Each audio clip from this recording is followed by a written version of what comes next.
So hello, this is going to be a Digimon Story Time Stranger First Impression / Rookie Experience video. There's spoilers ahead, at least from what I'm going to be discussing, so if you do not want any spoilers, go watch a video that does not have any spoilers, or purchase the game yourself and experience the story. Like what I say, I think it's very interesting. It's one of the pros of the game. It has an interesting twist in some ways, a little bit. I mean, it's sort of foreshadowed, but at the same time, I sort of like it when it happens, and of course, Minervamon is joining the party eventually, which I think I've gotten to the point. So this is why it's called the Rookie Experience, is because of the fact if you look at my agent skills, I'm at agent rank 2. Once I get to agent rank 3, that allows me to get champions, and that's why I call it the Rookie Experience. So my current team, as you can see right here, is Gabumon, Renamon, and Falcomon. Falcomon's been carrying mostly because of the fact that bosses like Cyclomon, Greymon Blue, and I think it was Kuwakamon. Most of them are viruses, so having vaccine is interesting. And same thing with the Veinemon, but that I think was, yeah, it was also a story quest. So if you have a vaccine, you're pretty much set for most of the beginning of the game, which is really cool. A con I have is the theater. I don't think I have any footage of it, but I'll just talk about it right here. The theater is one of the places where you have the Digifarm and, of course, the cross dungeons. And the cross dungeons are paid DLC that basically just give you a whole bunch of EXP, a whole bunch of money, and a whole bunch of farm materials if you so choose to. I checked the price on PSN. It's like $8 for those 3 dungeons. I don't think you'll necessarily need it unless the game sort of throttles EXP, but I haven't really had that issue. Again, I grinded 14 hours in the demo, and I have a Coronamon that has like 6,000 stats, so I think I should be fine. But any new players shouldn't have too much of an issue.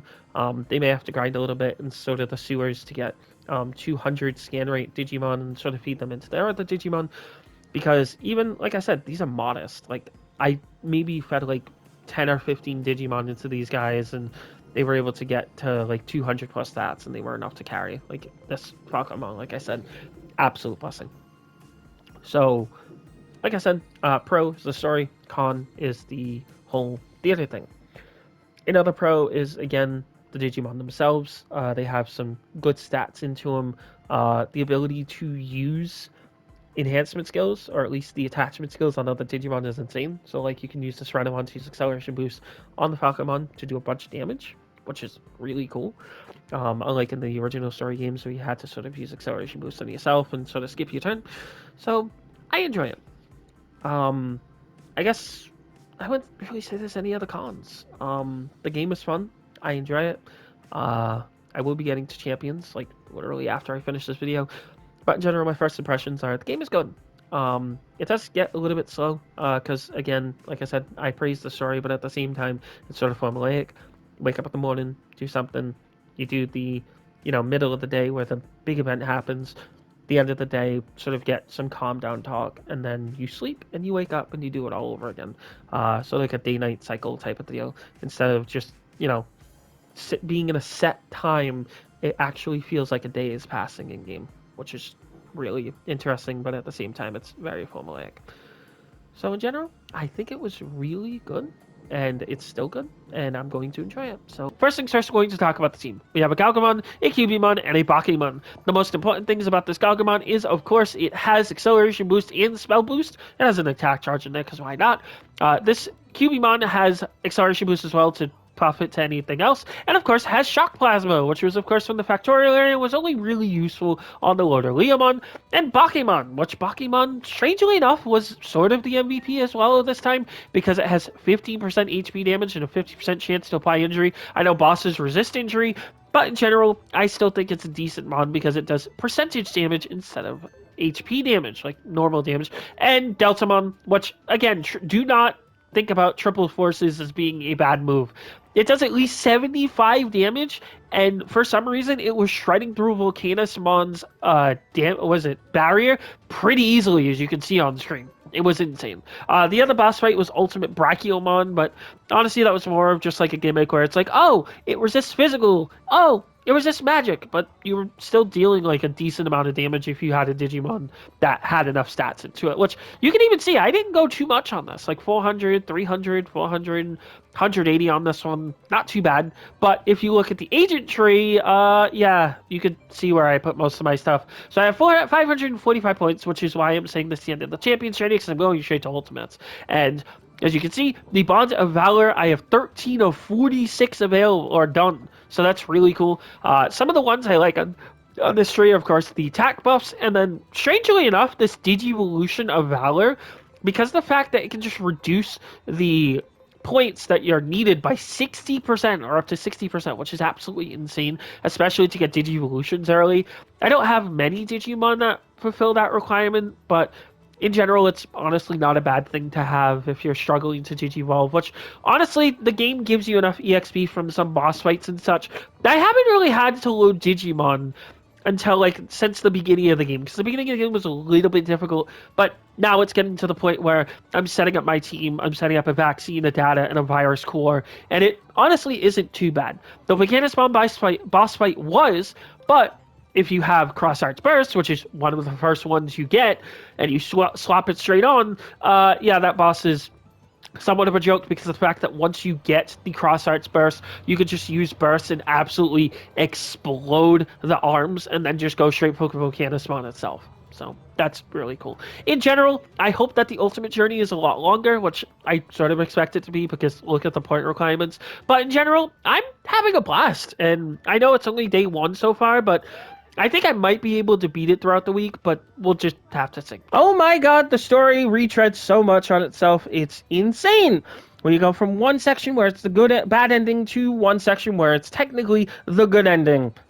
Oh my goodness, why is this story like that? Anywho, let's look at the agent skills. And of course, like I said, 1,045 anomaly points hardly earned so that I can digivolve into Megas. Oh my gosh, I cannot wait for my War Greymon. Anywho, like I said, as you're seeing on screen, you're going to be seeing battles from maybe some of the battles that I was able to save or even think about saving, because like I said, it was a long time. It was like maybe like 15 to 20 hours of gameplay just to get back to this point so that I could discuss the ultimate experience. But in general, I honestly had a good time. As you can see on screen, I have the Valor Tree at 27 to 46. I have well more than enough points to clear the entire thing out, which is I'm going to do, so I can finally get the Agumon Bond of Valor, but that's an agent rank away. And then, of course, I'm going to max out the Amicability Tree because, again, that is another one to get the Gabumon Bond of Friendship, which I am highly waiting for. So, in general, what did I think about this? Like I said, the story retreads itself to a bad ending and a good ending, and then eventually, like I said, some of the boss battles were kind of hard, especially the Titamon, as you'll see on screen, where it basically wiped my HP almost down to like 20% for some reason, and it was just a move I couldn't see or do anything about, so, Chronomon's power, whatever.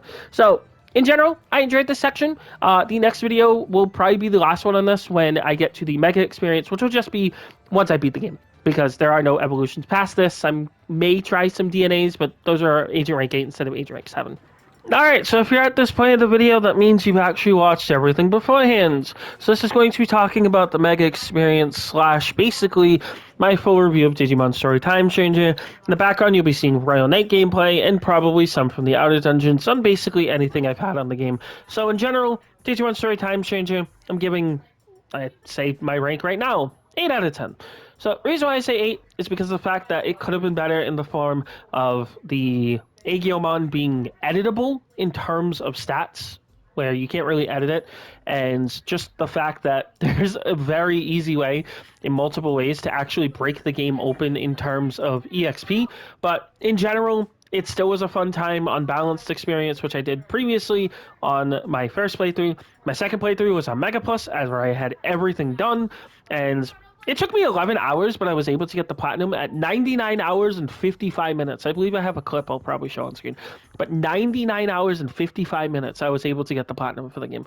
It was actually pretty cool. It was on a Sunday night. It was after a week. I took the week off for the game, so I was able to basically just get everything and see everything the game had to offer. And in general, like I said, pretty decent experience. Only things that weigh it down are, of course, the farm, in the fact that in general, you can't really see what Digivolution you're going to get while in the farm. So you have to take the Digimon out of the farm and then check it in your box. And then if you don't have the stats for it, you don't have the personality, you have to go through the farm animation. You got to go put it back in. You got to do the what is it the trait that you want and then bring it back out and then digivolve it that way. It's very cumbersome in that respect, but in general it is pretty easy to get your stats to 9,999, which I was able to do the Mega Plus in about 11 hours and basically destroy the entire game and get the platinum for the game. I've already said that before, but in general, like I said, I still think it was a fun time going through the second time because it was a lot more streamlined. You didn't have to do the side quests to get anomaly points to get the Digivolution requirements. You basically just had to straight line the main quest, and that was about it. Whereas I calculated, I think you get like 1,000 or 2,000 anomaly points if you choose not to do any of the battles. So I think you'll be just short of megas if you choose not to do the anomaly point grind. I think. I'm not really sure about that. But in general, like I said, Time Stranger, very fun game. I know it's been a long video, but in general, hope you enjoyed. If I do choose to come back to Time Stranger, it'll most likely be in the speedrun form.